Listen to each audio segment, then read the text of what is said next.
Unspoiled Network podcast. This is Spoil Me, covering Immortal Great Souls, Book 2, The Rascor Plains, Chapters 1, 2, and 3. In these chapters, our friends have been officially put on a bounty hunter list. I'm a little surprised that more people aren't asking questions about that. At the same time, though, I guess I shouldn't be, because when people just want to get something, they have a tendency to not ask a lot of questions, I've noticed. Welcome to Spoil Me.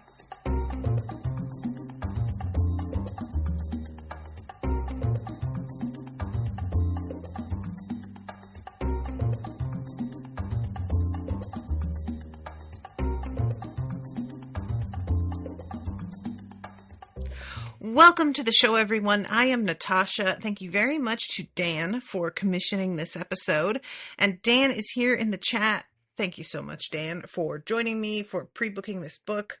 I just happened to be looking through the page count and everything on this book. I was just double checking that I already had the chapter breakdown and everything, which I do. And I was shocked to see that the first book is a total of 37 hours long. There may have been a point where I had already commented on that. And if so, I screwed up and just totally forgot.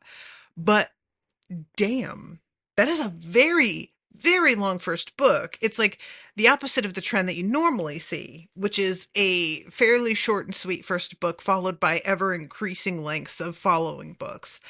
And this book is about 10 hours shorter than that, roughly. So I was just surprised by that because I'm not used to that kind of progression. And this starts off literally moments after the first book ends, which is very, very rare and fascinating to me that he decided to do it this way. I really like it, actually, but it is something that you just almost never see. There's usually at least a day, maybe a week, or if not a full year of passage or something. But they are literally still in the academy when this book starts and packing their things up to go. So I was genuinely kind of shocked when it began, because there was a part of me that thought, because I started on the audiobook and I was like, are we getting a little bit of a previously on, the way that, for example, an episode of One Piece begins is we will get the last 2 minutes of the previous episode repeated at the beginning of the episode to sort of get us back into the frame of, it's really more for filler, if we're honest, but that's allegedly what we're trying to do. So for a moment I thought that was it, and then the dialogue was totally unfamiliar and I was like, oh, okay. So Dan says, if it was an extra 10 hours, Phil would kill his readers. This is a stressful book. Oh boy, kiddos. That is a statement. So yeah, you guys, this was a really surprising opening because, like I said, we find out that all of our friends have been told, there has been an announcement made by Praximar that they are going to get admission if they weren't able to get it just by merit. I hesitate to even say via merit, because that's not the way this universe genuinely works. You know what I'm saying? So there's a part of me that's I don't like using that because it suggests that's actually the process here. And we know that that's bullshit. But the fact that they chose to leave publicly when they are allegedly allowed to do so, and they haven't made any statements of threat. They haven't done, as far as I can tell, anything that could publicly warrant getting hunted down by their classmates, I don't know how this is meant to be justified. And like I said in the intro, I have to get used to the idea that people just sort of don't ask a lot of questions when they want a certain thing to be true. But it's one thing to like be able to say that, and it's another thing to function in that and watch it happening and simply not question it, because I am a person who tries as often as I can, maybe to a fault, to operate on logic. And I hope that if I were in this position and I heard a teacher be like, hey, hunt them down, I would kind of stop and be like, but why though? I'd like to think I would ask the question. Now, I'll admit, asking the question when it's like you're already seeing that somebody is being hunted down allegedly for nothing, probably is you putting a target on your back. So maybe you shouldn't like question it out loud. But I genuinely want somebody to stop Praximar and be like, okay, what's your reasoning here, guy? Like, even if a teacher were in agreement that they should handle things this way, let's just say that's true. How are you going to? You have to have, I would think, some kind of story to present to everybody about why you're really doing things this way. I would think, and it's like just for the appearance of things, you know what I'm saying? So I don't I guess that's the thing that I'm used to is like, well, you've at least got to have like some sort of plausible deniability. And maybe when you're in Praximar's position, you really don't. Maybe you don't need that. Maybe you could just say how things are, and it's like not nobody cares what your actual explanation is, because you're in charge and they're not going to ask any questions. But I would really think that there would be some need for the PR end of things to have a reason that you cite publicly. So anyway, I just really, this was so surprising, and I was very gratified by it as well, because feeling like I'm getting dropped right back into this universe without having missed anything. I love it. I really am delighted that there's no, in the past 3 days, you know, Scorio and his friends had done such and such and gone such and such places. I totally accept that most books are going to do it that way, and I have no problem with it. But getting to be here and know that I am not going to miss anything, that I don't have to hear secondhand how things went, I'm going to get to be there for all of it and see it happen.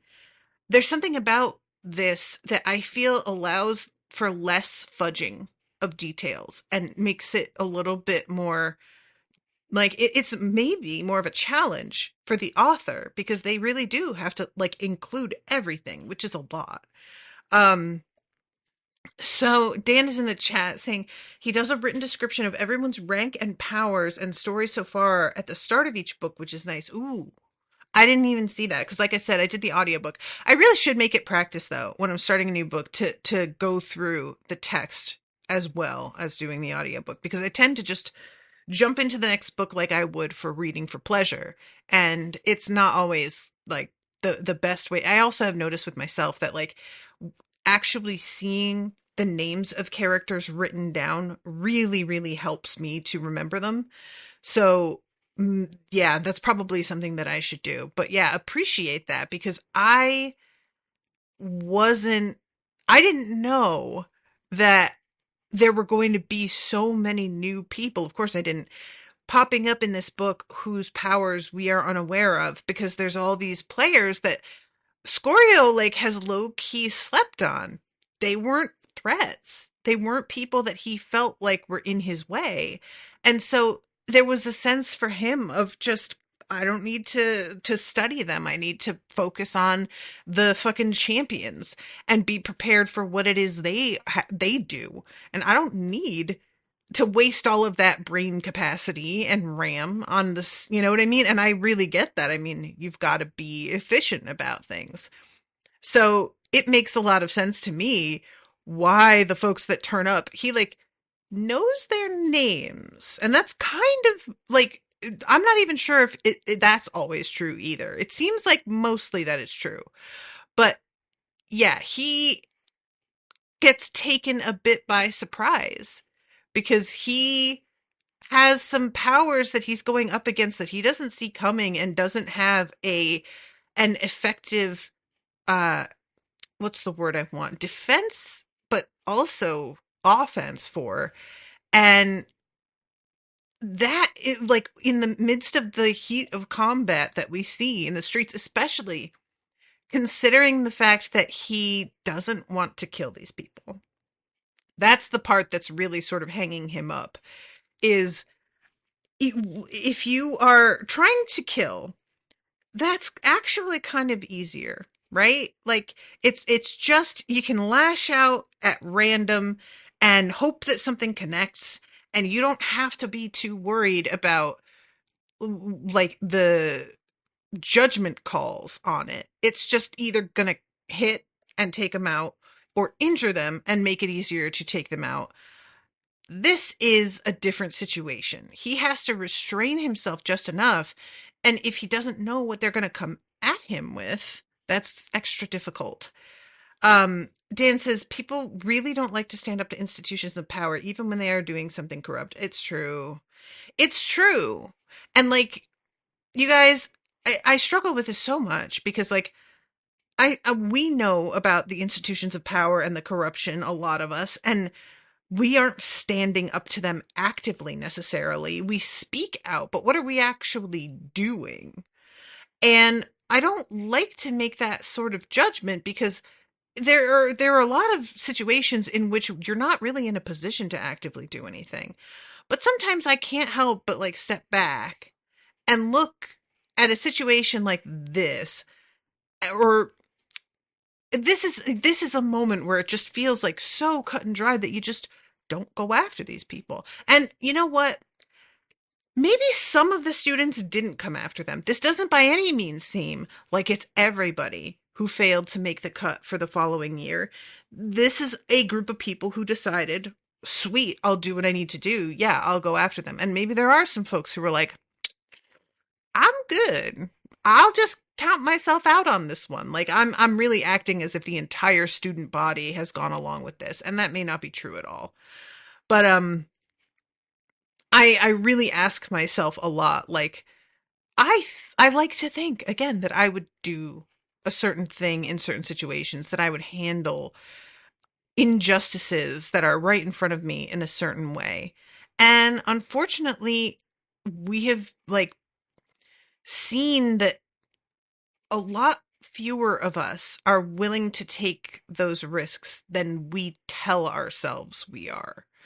And it's not a real nice thing to know about yourself because it's like, eh, you know, for example, there's been a meme that's been going around that's like, you've asked yourself or you've said to yourself, if I had been living during World War II, I would have done XYZ. And you're living through like a fascist uprising and oppression of marginalized people right now. So what you're doing right now is what you would have been doing then. And you can't lie to yourself about it. And is it that simple? It might be. I don't know. You know? I don't know.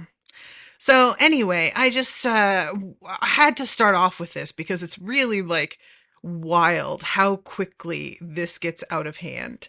Um, I'm just gonna read this. So they've got their stuff together, and Lianxi is really having a hard time saying goodbye to everything. Leonis is much more willing. I was sort of wondering if he would be the same way, because Leonis is the one that, as we know, tends to like comfort, right? He pushes himself to a certain point that feels like reasonable for a regular person like you or I. And then he's sort of like, okay, that's enough. Going any further than that is probably foolish, or at least not totally necessary. I'm good. And so I thought maybe he'd be the one that would have this sort of reaction. But no, it's Lianxi. Um, so they get their stuff, they book it out of there, and there are people kind of like eyeballing them because they're packed with all this stuff and running. Like, it really does give the vibes of these are people who are going on the lam shortly. What's up with all of this? Especially like guards and servants who evidently weren't in that hall and didn't see the fact that he just turned down this deal that he was given. Um so they regroup with their friends, and as they are walking away, Scorio feels his feet get locked in place and he can't move. And then something makes him turn his head over his shoulder. And when I say something makes him, I mean physically grabs his chin and turns his head. Um, a woman strode toward them, chin raised, broad lips cast into a subtle smile, her tawny skin glowing with health, her blonde hair falling in glorious waves past her shoulders. Dark brows arched over burning green eyes, and her beauty was at once stern and leonine. It's wild. She's got dark brows, but blonde hair. And the person that immediately came to mind for this role was Gina Torres. I'm not sure if her skin counts as tawny, because really when I think tawny, I think of more of like a Native American complexion, or like a West Asian. Um, but that was just the face that popped into my mind. Uh she was known throughout all of Bastion, the political counterweight to House Hydra, Octavia, Pyre Lady, and autocrator of the impossibly wealthy House Kraken. And I was worried that she was out here like, hey, gotcha. But instead, it's more, and she starts off with glad I caught you, which feels very literal. Um, and they're like, yeah, we really need to get going. What are you doing? And she's like, yeah, you do need to get going. You don't even know how bad you need to get going. Praximar has guaranteed a place in the academy next year to any student who captures one of your company. The reaction was, shall we say, enthused. That's 250 great souls after us? Just about. You could, of course, accept my invitation and join House Kraken. My patronage would safeguard you from what's to come.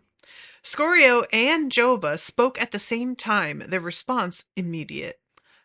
No, thank you. Scorio coughed, shared an embarrassed glance with the other Tombspark, and tried again. Our thanks, Autocrator, but we stand by our decision to remain independent. I thought as much, but I wish to plant a seed. Right now, you are flushed with the heady joys of youthful independence, but one day you might stand in need of a house's support. It is a cruel hell out there. When that moment comes, remember that House Kraken is your ally. We are no friends of House Hydra, and Praximar's policies do not reflect our own. Am I clear? Interesting. They don't reflect your own. Oh, really? So what do they reflect? What's your deal with Praximar? I have a lot of questions about that. And I completely understand that our friends are in a rush. They are not in a position where they're going to stop and ask questions like this. But I'm not going to lie, I would dearly like to know the answer to this, because in what way specifically? It seems, the fact that she's giving them a heads up at all, that already tells you something pretty important.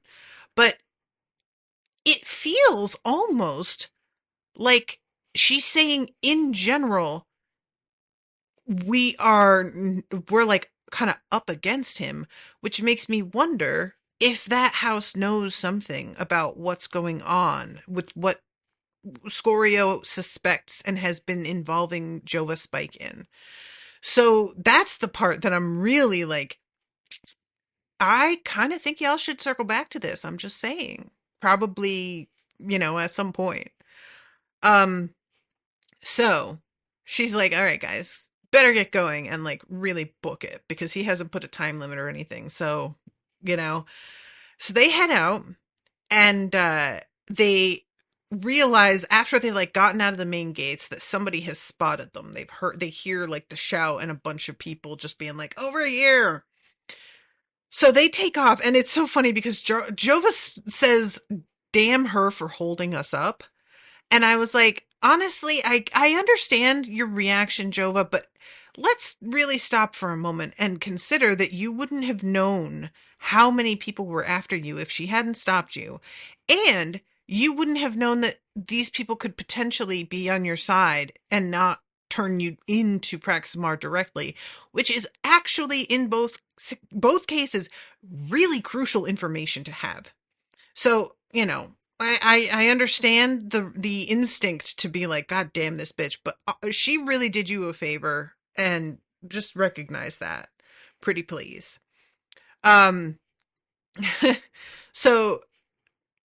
they're heading through, and there's just like, the maze of streets of this whole area, and eventually they feel a shadow pass over them and realize that some of their pursuers are on the roof.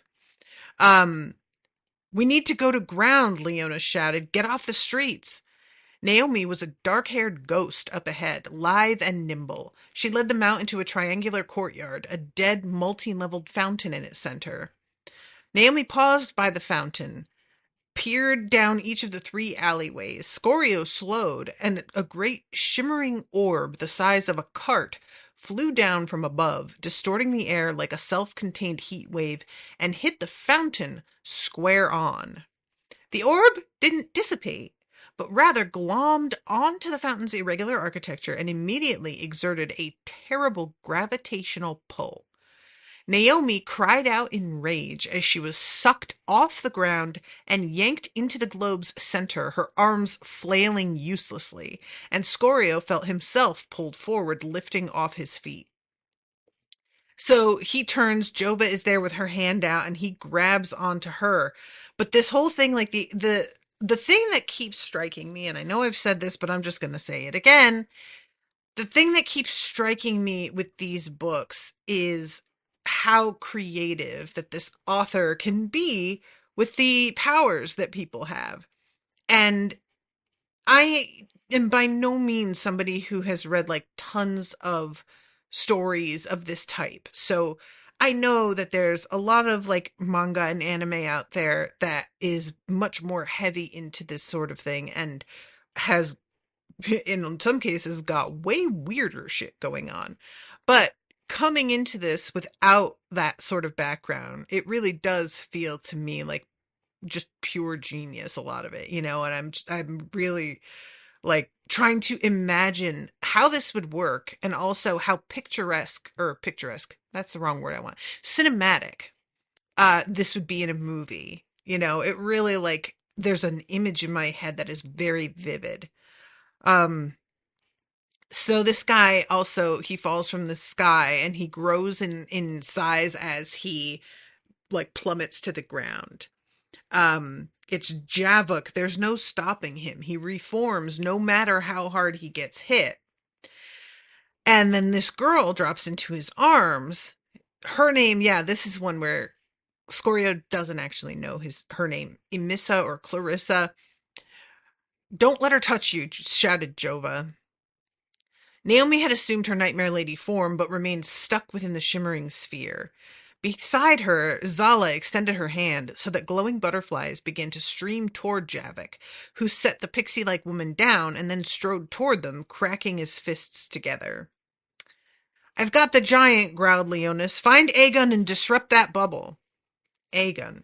Scorio had studied every great soul that had progressed in the tournament, but they were dealing with the lower half of their class, the ones who'd barely made Emberling, who'd washed out one way or another. Aegon didn't ring any bells. Well, Scorio Aegon was a conqueror who took over Westeros when he came in with his sisters from Valyria on Dragonback, and they created the United Seven Kingdoms, ruling over them with incestuous brother-sister partnerships of king and queen for hundreds of years, until the dragons allegedly died out and there were only 3 eggs left that were hidden, and eventually those were brought to life and hatched by a scion of the house who was hidden abroad in Pentos. If that helps, I just thought I would give you a little background on that. So, I'm just trying to assist you. Anyway, so it's spelled differently, obviously. It's Agon, but nevertheless. Scorio embraced his scaled form. What sweet release. What glorious power. And, the thing is, when Scorio gets in this place, we've seen this before. He gets in this headspace with his power, and he just seems to, forget that he has really limited mana. Like, his heart has this issue. And so there comes a point later when he's really talking some shit to somebody that he's up against and saying, like, well, as soon as your mana runs out. And as he's saying that, his own mana runs out. And Scorio, my guy, you have got to keep your mouth shut. I don't know how you keep falling into this. So it's like really embarrassing.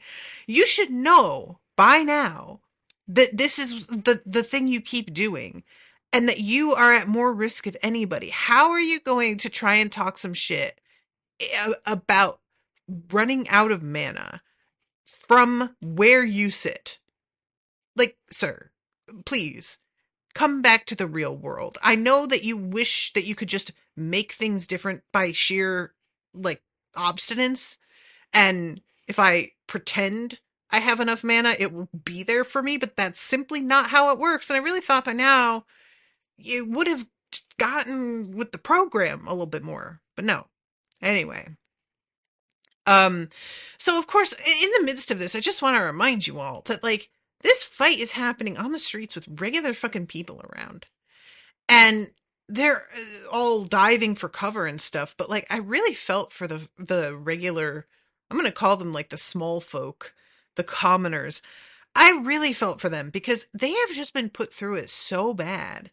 And they keep winding up here. They keep winding up in this crossfire from people who are allegedly in place to care for them, to make sure that they are safe, but who in reality don't really seem to give a shit and have a whole other agenda going on.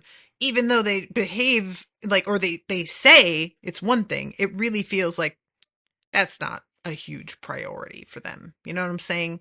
So this whole thing, I was already kind of just like, this sucks for literally everybody around you. But then we actually get a scene where somebody is just fucking up these people on purpose. And I was like, Jesus, this is so much worse than I even thought. So you guys know, I'm not going to go beat by beat on every fight, but there are some particular abilities that I think are interesting and I just want to mention. So we've got all of these butterflies that are on the giant, who I keep thinking of as the Juggernaut, really. They're attaching themselves. Let's see, where is it? Jova took a long stride and kicked the young man clean across the jaw. Scorio heard the man's teeth click, and then the obsidian statue that held him dissolved into coal mana. Scorio bounced his feet and drew forth a small artifact from his robes. He propped it against the floor just right and swirled mana into its core. The bridge exploded upward, reaching past balconies to land heavily against the side of the building. Lithe and quick, Scorio clambered up the steep incline, reached the top, surged, grabbed the roof's edge, and vaulted onto the great clay tiles. And this is just so, like, I had forgotten all about the bridge and was very excited to see this again. Um, so this is when he gets yanked into the bubble and then his mana dissipates.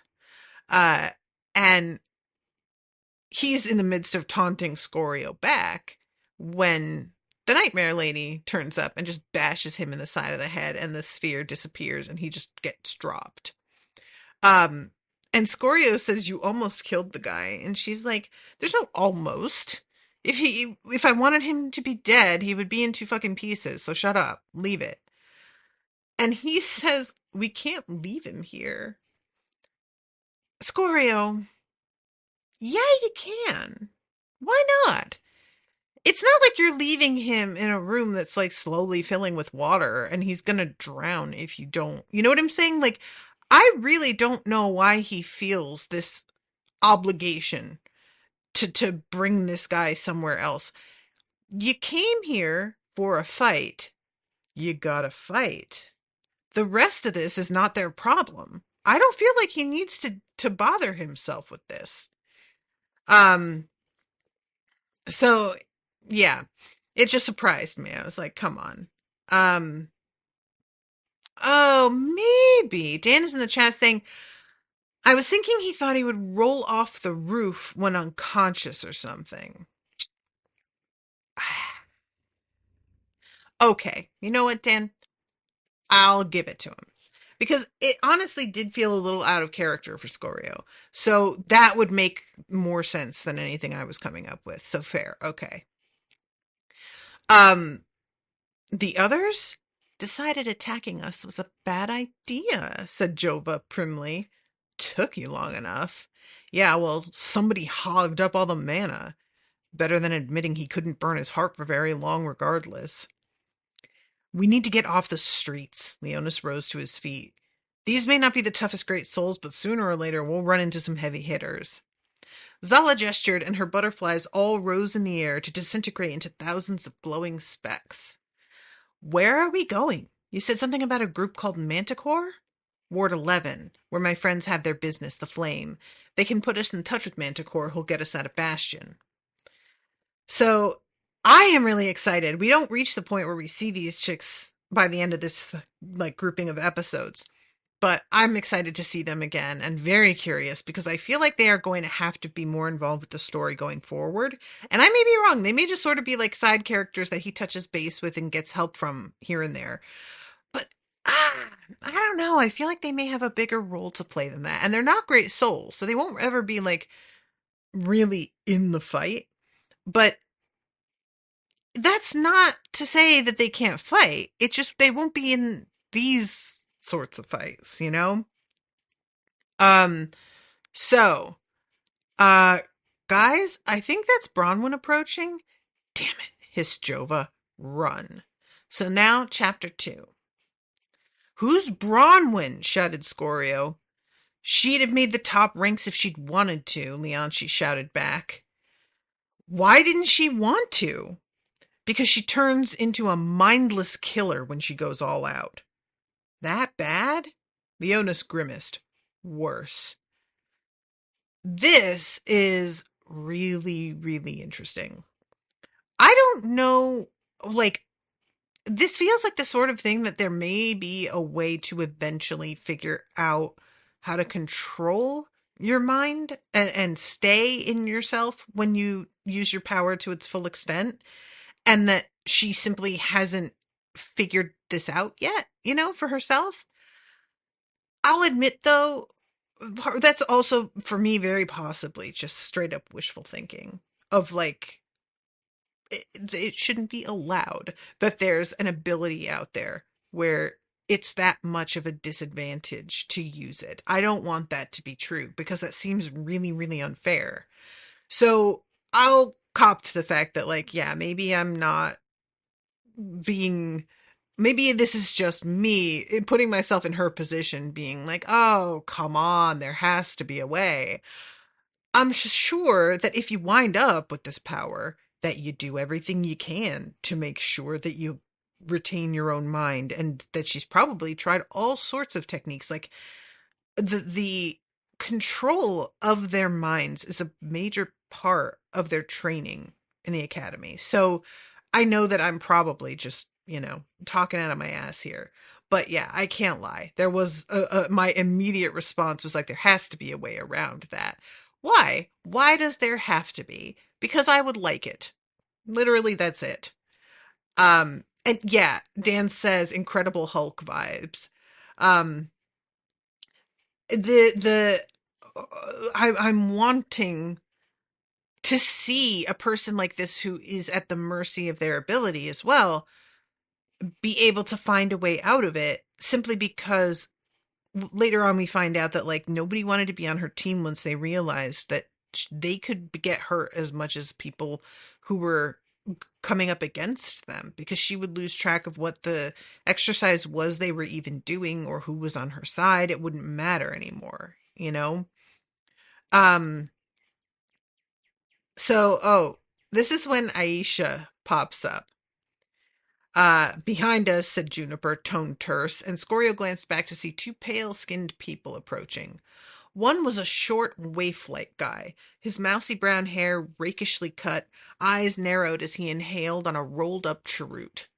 The other was his complete opposite, a powerfully athletic woman, almost 6 feet tall, her rich burgundy hair bound into a thick ponytail that flowed down her back, her nose prominent, eyes a porcelain blue. A second woman stepped up behind Aisha. Not normal, thank the gods. Normal is capitalized. That is an actual name, which I'll tell you, that was a little adjustment in the audiobook for me to understand that. But a girl Scorio knew from his history class. Skin like wheat, lips a gentle pink, pert-nosed and lightly freckled, hair like liquid gold, and at whom he'd stolen countless covert glances over the semester. Gwyneth, whose telekinesis power would have put her safely into the upper half of their class if she hadn't run into Kurrigan in the first round of the tournament.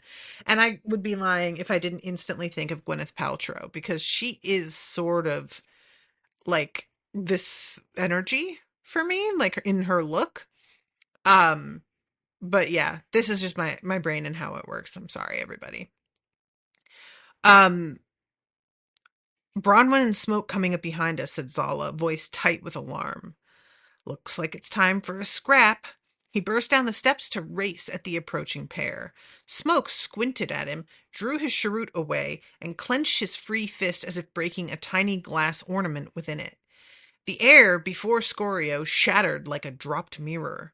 Both great souls fractured into disparate shards. It had to be an illusion. Scorio ran through the kaleidoscopic space, igniting his heart and rising into his scaled form as he went. But the air before him remained shattered, disjointed. It felt like gazing at the world through a fragmented prism, both foes scattered and flitting from one shard to another. Scorio snarled. He'd ignore what he saw, continuing running straight, barrel right into them, and then a massive force like an invisible hand plucked him off the cobblestones and hurled him bodily across the street. And he just lays there for a second, stands up, and it's unclear exactly what happened here. If it was that the grabbing was from smoke, or if it's like a combo 1-2 where smoke does something and then one of his partners does something, because it could be the telekinesis thing that chucked in. I'm not totally positive. um Hey, whispered someone to the left. Scorio glanced sidelong and saw Normal. Slender, plain, unremarkable in every way. She wore her dirty blonde hair under a kerchief, and her expression was almost sad. The moment they made eye contact, however, pain jolted through Scorio, causing his every muscle to spasm. With a cry, he toppled over onto his side and lay there, jerking and grunting. And this is obviously like giving the youngest of the Volturi in Twilight. Forgive me, but there's that chick who just looks at you and says pain, and you feel pain. Um, I she has this like vibe to her throughout this of, if you would just give in and calm down, and the fact that she has these like sad eyes.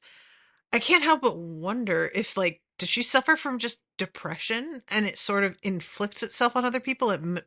Did it materialize as physical pain because it's coming from somebody who just is often in pain of a different kind? Because that's supposed to be part of the thing, is that your abilities that manifest are related to your personality in some ways, right? Like what you believe about yourself. Um, so yeah, it's just really, there's something about this that I found like arresting. Uh, Eventually he like basically bashes as much of his power into her as he can with just a sheer get the fuck away from me. And she falls over and the pain vanishes. Uh then he doesn't even get up. He just, as soon as she falls, he grabs her and bashes her in the side of the head. Her head snapped to the side and she collapsed. So then Gwyneth, oh, it says for Gwyneth to seize him again and hurl him. So she had been the one to grab him earlier. I missed that. She had to know his reserves were low, that his heart was weak. If she could just keep him out of the fight long enough, he'd be defeated by his own fissured heart. This time, he exploded out of the shop at an all-out sprint. Juniper was clawing at the air, expression one of confusion, while Zala was directing her butterflies at Bronwyn. Bronwyn had grown to 7 feet in height, her frame statuesque. Her red mane of hair had come unbound and flowed down her back like a waterfall of blood. She had Jova by the neck and was rapidly and repeatedly smashing her fist into the Tomb Spark's face again and again, trying to overcome her defensive powers. Where was Smoke? There, leaning against the wall, looking disinterested and puffing on his cheroot, up until he saw Scorio coming. Damn it! He turned to run, but then Scorio was on him. He rode the small man to the ground and cracked his head against the cobblestones.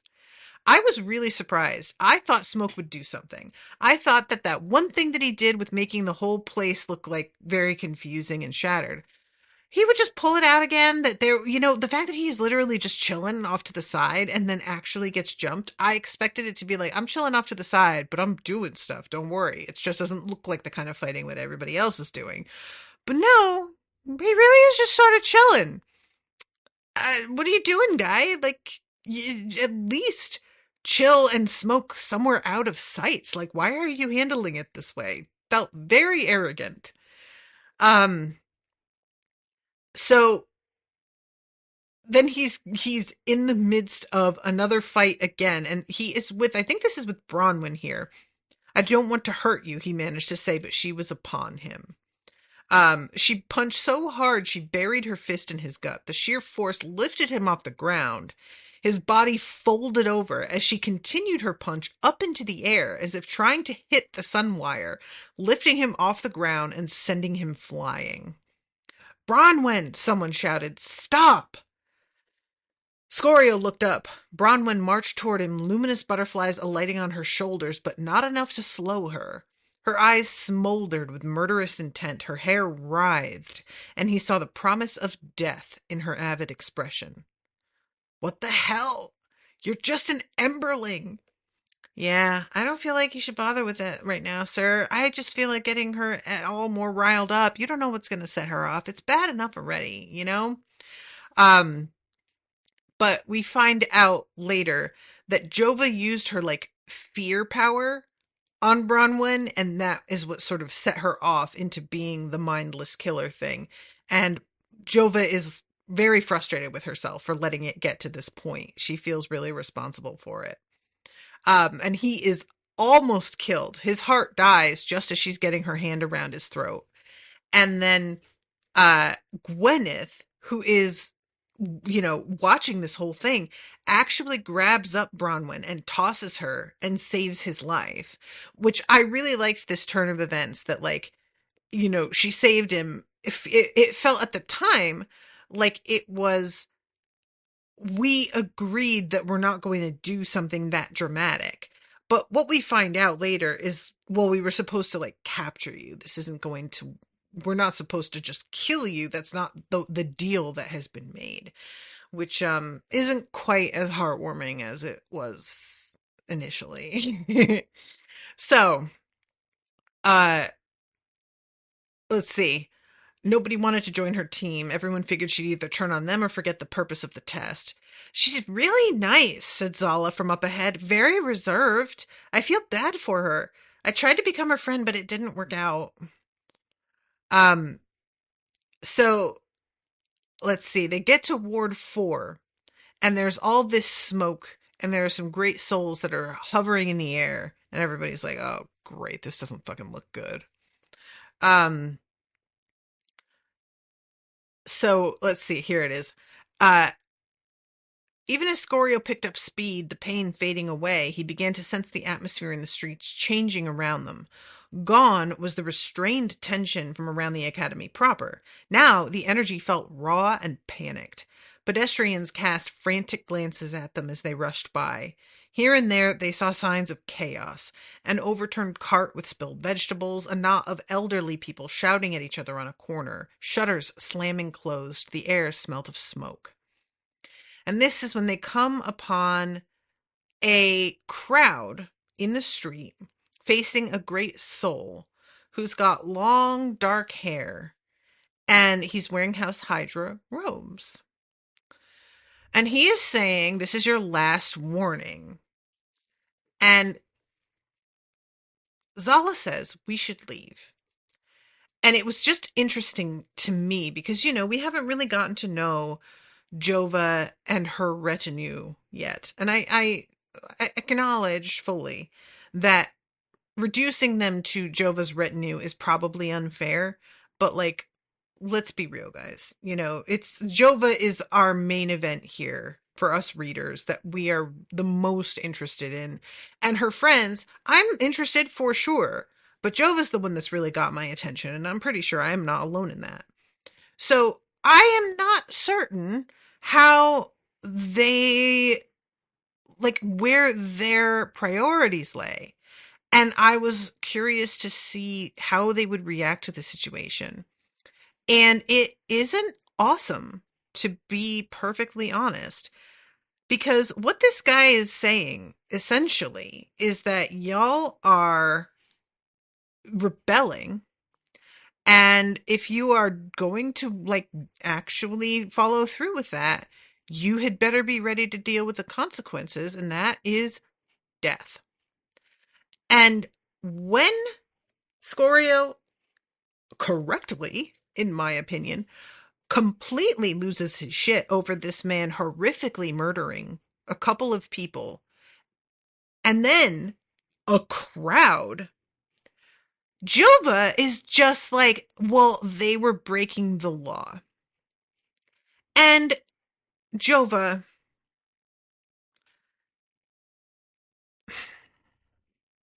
girl, I am going to need you to step back and look at what the fuck is happening to you right now. The whole academy's like lower classmen has been sent to take you down for no reason that really makes any sense. And you're fighting them off. One could argue they are being given orders and they're following them, and that it's, well, then you shouldn't be resisting. Oh, what is that? That their orders don't make any sense and aren't good and are fucked up? Wow, yeah, how about that? Sometimes orders do be that way. But it's just a complete disconnect for her.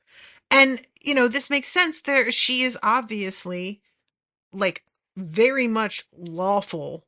She's not somebody who likes to break rules, and she seems to see rules as a real ironclad measure of morality, and she's going to need to get over that because that's the entire point of what's happening, is that you are joining up with Scorio because he has shown you that the rules you thought were in place are not real, that they don't work the way you thought they did.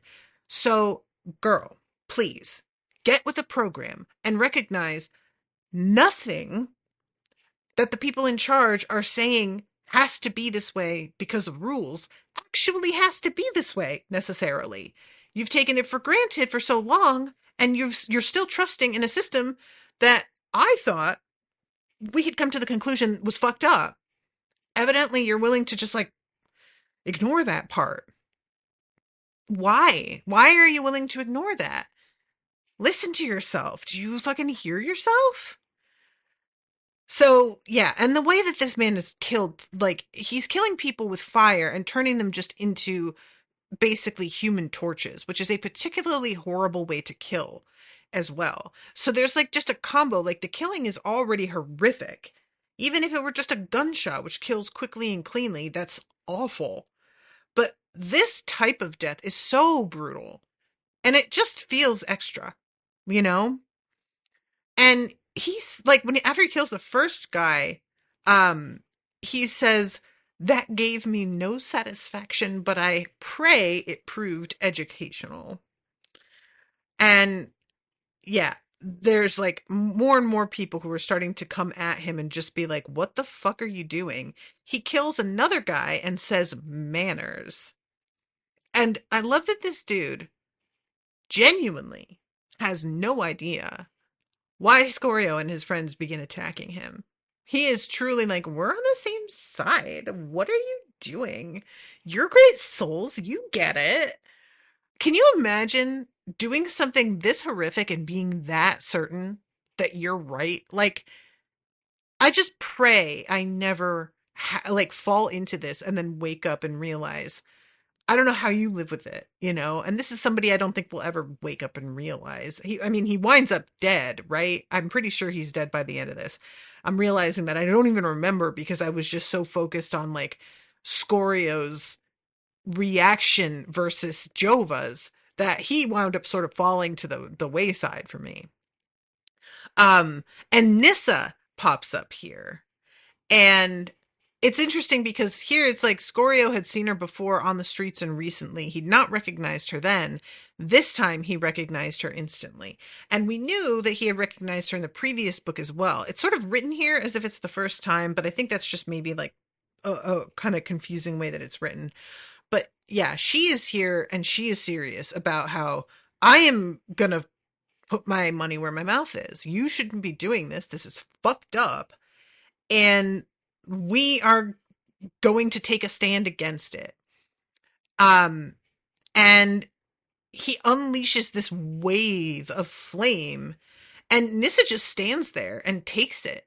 She winds up surviving, but she looks like a fucking corpse. Like it's it's genuinely impressive to me, considering we don't know what level she is, but she may still be a fucking char. She's a charred char. Um, But she doesn't have that sort of regenerative power that you wind up getting a little bit later on. Like, she can clearly survive more than the average person, but it's not like it is for folks at the levels they are currently at. So the pain she must have endured, ooh, that is really brave. Like, man. Um, and this dude, I don't know what madness has seized you. Nezar came hurtling toward the man, a hexagonal meteor flung by Leonis with all his might.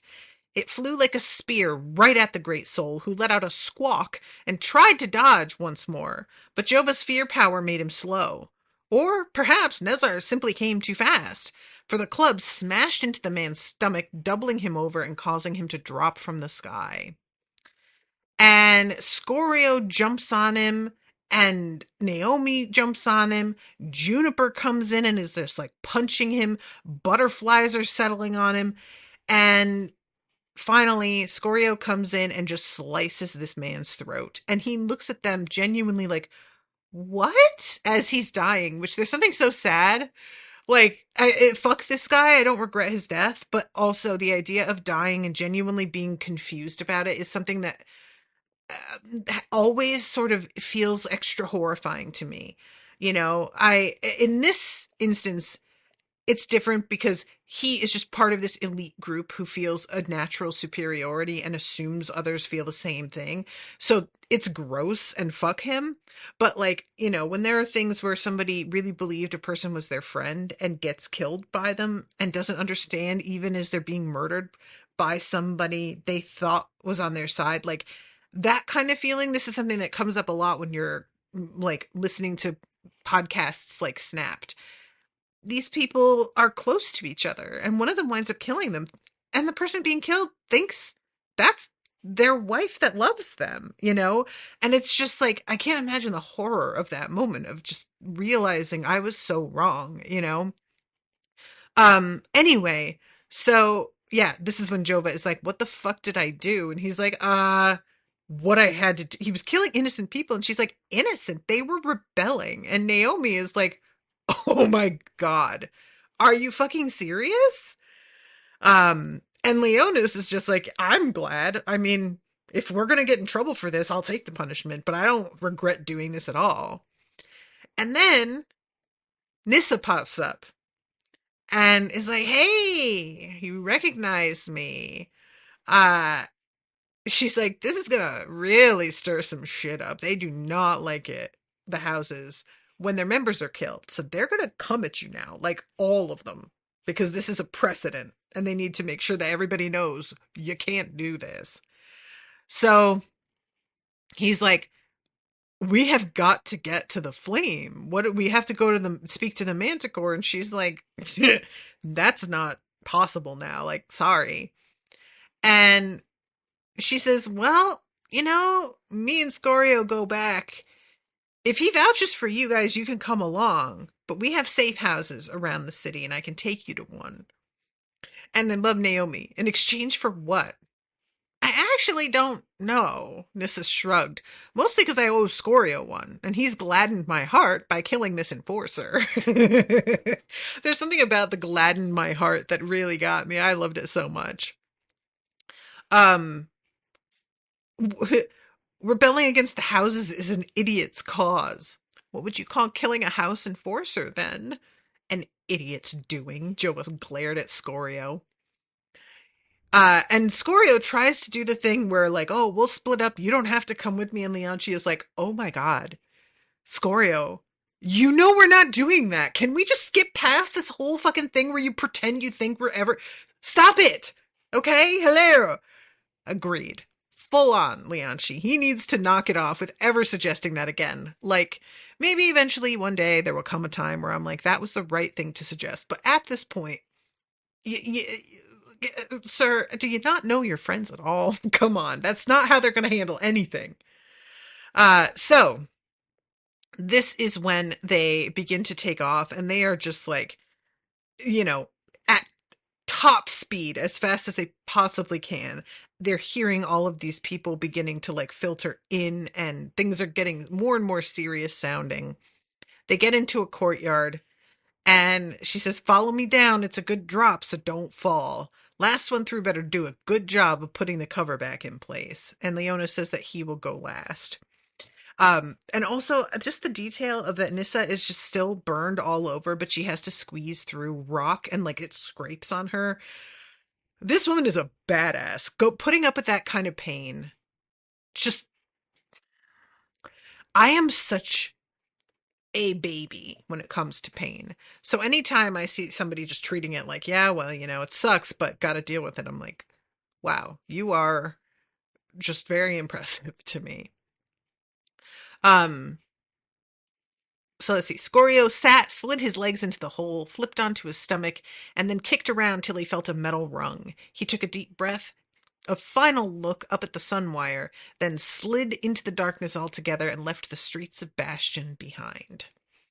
And that is the end of chapter 3. And like when I was reading this, that felt like a very small section to me, and I was like, oh, I already have to stop, but honestly, I made it in exactly enough time.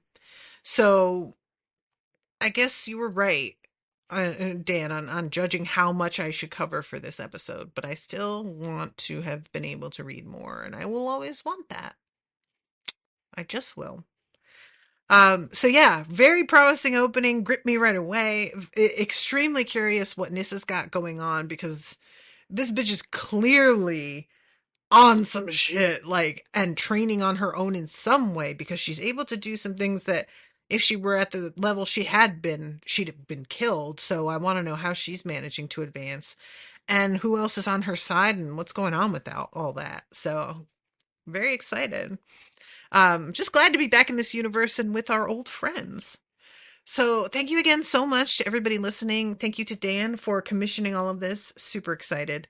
And until next time, toodaloo, motherfuckers.